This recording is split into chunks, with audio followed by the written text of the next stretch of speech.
So then I live every day like if I hit the brakes then I'll crash. If I met my girl 1 year earlier, would she wait for me to come back? What's up everybody, Josh here, and I'm going to go through the weekly comic books. I will say right off the bat, there were a lot of comics that I really liked this week. And I'm mad at myself, I didn't pick up Firefly, so I might go back and pick up Firefly later. But anyway, getting into the comics, the first book I have for the day is Amazing Spider-Man number 9. This is a really fun series. This issue in particular was a little slow, just because it's kind of setting up where they want to go. But I feel like the payoff is going to be really good. Anytime you have Spider-Man and Black Cat together, that's always interesting. And yeah, this is just a really fun series. Nick Spencer is doing a great job. I got into this probably at the end, closer to the end of Dan Slott's run, so I haven't read many Dan Slott issues of Amazing Spider-Man. But I will say, of the Dan Slott issues I've read, I do prefer Nick Spencer. And the art's always great. I think it's Ramos on this today. The next book I have is Star Wars Darth Vader number 23. Right off the bat, dude, that's a gorgeous cover. Like, that's such a nice cover. But really, that's probably all I have to say nice about this. I should say this isn't bad. Like, this isn't a bad issue. And it's not a bad series. I really like this series, but I would say since maybe issue 16 or 17, it's just kind of slowed down to me. And I don't mind exposition and world building and storytelling and stuff. But it's just that this story in particular hasn't been super interesting. The way this ends gives maybe the last 2 issues could be really interesting. But for right now, I'm not loving Darth Vader. I'm really just picking it up because it's about to end, so I might as well finish it off. And like I said, that's a great cover. But it's not bad. Don't get me wrong, it's not bad. Darth Vader is one of those books that everybody talks so high on that I don't know, I just feel like I'm a little different in terms of my love for it. It's kind of like Venom. Anyway, like I was saying, this is probably the biggest book of the day. Probably in terms of size and in terms of just hype. Uncanny X-Men. I'm an X-Men fan. I had to pick this up. And dude, the writers on this book are writers that I've all liked the recent X-Men work. Ed Pressman's done a great job in Extermination. Rosenberg is doing a great job in Astonishing X-Men. Astonishing X-Men before this week, because I haven't read this yet. But I will say Astonishing X-Men before this week was probably the best X book out since maybe the mid part of X-Men Blue. X-Men Blue was my favorite until maybe issue... Well, I take that back. X-Men Blue was my favorite until after Cry Havoc ended. And then after Cry Havoc ended, Astonishing X-Men became my favorite. And then now, hopefully, this is my next favorite. But like I was saying, Rosenberg is doing a great job on Astonishing X-Men. I really like it right now. Kelly Thompson's doing a great job on Mr. and Mrs. X. That's also a really good X book. So far, I don't know much about Asfar. That may be the artist. I don't know if that's all the writers, but the writers I do know of so far on that list are all writers I like a whole lot. Oh, also, shout out to my local LCS, Selfish Comics. They were selling this for $4.99. So I know the stock price is $7.99, but they were selling all cover A's for $4.99. So shout out to Selfish Comics. So this was definitely my favorite book that I've read. Like I said, I haven't read Uncanny yet.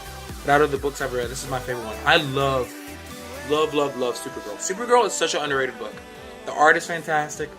The story is really good. I feel like everybody should be reading Supergirl right now. It's a really good book. It's probably my favorite DC title at the moment.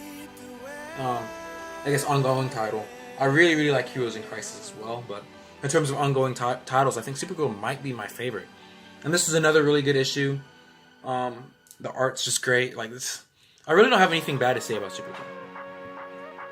So one of the books I feel like you should definitely be reading if you're reading Supergirl is Superman. So they're not directly connected in terms of the story, but they do have loose connections, with that being Robozara. Both books are dealing with, or about how Clark and Kara are dealing with Robozara in their different ways. And this is also a really good book. I was a little nervous about Brian Michael Bendis doing Superman in action at first. I did not like action, so that really made me more nervous. Until Action 1004. Action 1004 was good. But I have liked Superman pretty much from the start. And this is another really good issue. The art inside of this is great. And the ending, it's the last page, is so awesome. So awesome. Like, this is another really good book. Superman and Supergirl are both killing it right now. They're both really killing it. So that's it for the new books I picked up this week. I picked up some back issues. So if anybody knows me personally, they know I'm a really big Star Wars fan. And while Marvel Stars the comics have been hit or miss, Dark Horse, I pretty much love all the Dark Horse comics. I don't think there's a single Dark Horse comic I don't like. So I'm pretty much making it my goal to hunt down every single issue of the Dark Horse comics that are my favorites. And Mara Jade is one of those. I've read this whole series in an Epic collection, but I want to get each issue. And so I picked up issue number 6 on Monday. That's in a really good condition. Like really, really great condition. Well, all of these comics are in good condition, but that was like, I don't know, it looked like it was brand new.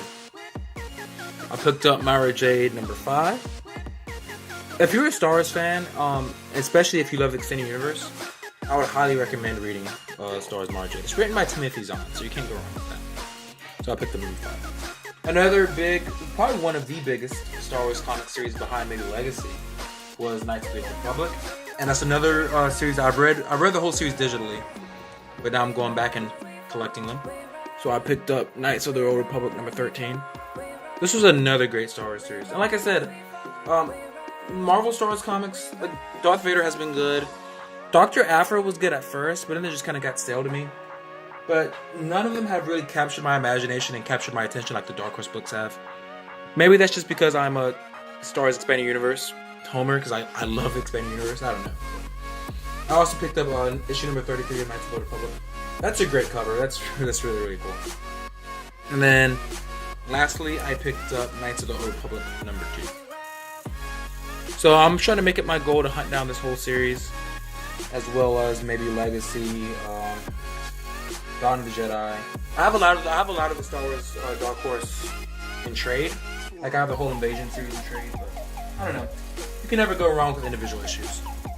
So that's what I picked up this week.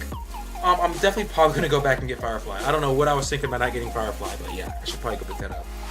But yeah, thanks for stopping by. Thanks for watching the video, and tell me what books you got this week if you got any. And I'll see you guys later.